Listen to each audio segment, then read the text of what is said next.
శక్తిమంతుడు అయిన సింహం మరియు తెలివైన కుందేలు కథ.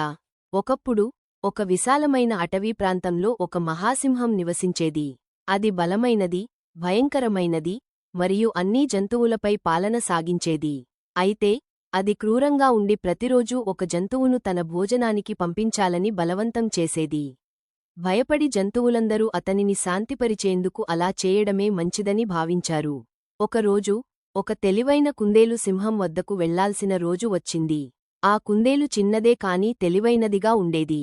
అది ఒక పథకం ఆలోచించి కావాలని ఆలస్యంగా సింహం గుట్టకు చేరుకుంది. సింహం ఆగ్రహంతో గర్జించింది. ఎందుకు ఆలస్యంగా వచ్చావు అని గట్టిగా ప్రశ్నించింది. అందుకు కుందేలు భయపడినట్లు నటిస్తూ ప్రశాంతంగా ఇలా చెప్పింది: ఓ మహారాజా, నేను వస్తున్న సమయంలో మరొక సింహం నన్ను ఆపేసింది. అది తానే నిజమైన అరణ్యరాజు అని చెప్పి నీకదే చెప్పమని నన్ను పిలవమంది. సింహం గర్వంతో రగిలిపోయింది. మరొక సింహమా, వెంటనే నన్ను దాని వద్దకు తీసుకెళ్ళు అని ఆదేశించింది.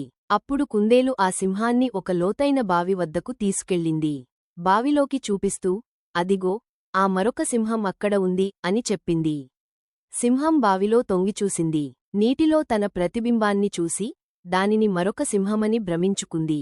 అది గర్జించగా నీటిలోని సింహం కూడా గర్జించింది. కోపంతో ఊగిపోయిన సింహం తన శత్రువును తలగడతానంటూ బావిలోకి దూకింది మరియు మునిగిపోయింది.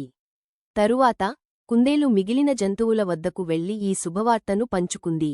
అటవీ ప్రదేశం సింహం క్రూరత్వం నుండి విముక్తమైంది మరియు అన్నీ జంతువులు తెలివైన కుందేలు ప్రశంసించాయి. ఈ కథ నుంచి నేర్చుకోవాల్సిన పాఠం: తెలివి మరియు జ్ఞానం బలమైన శత్రువుని కూడా ఓడించగలవు.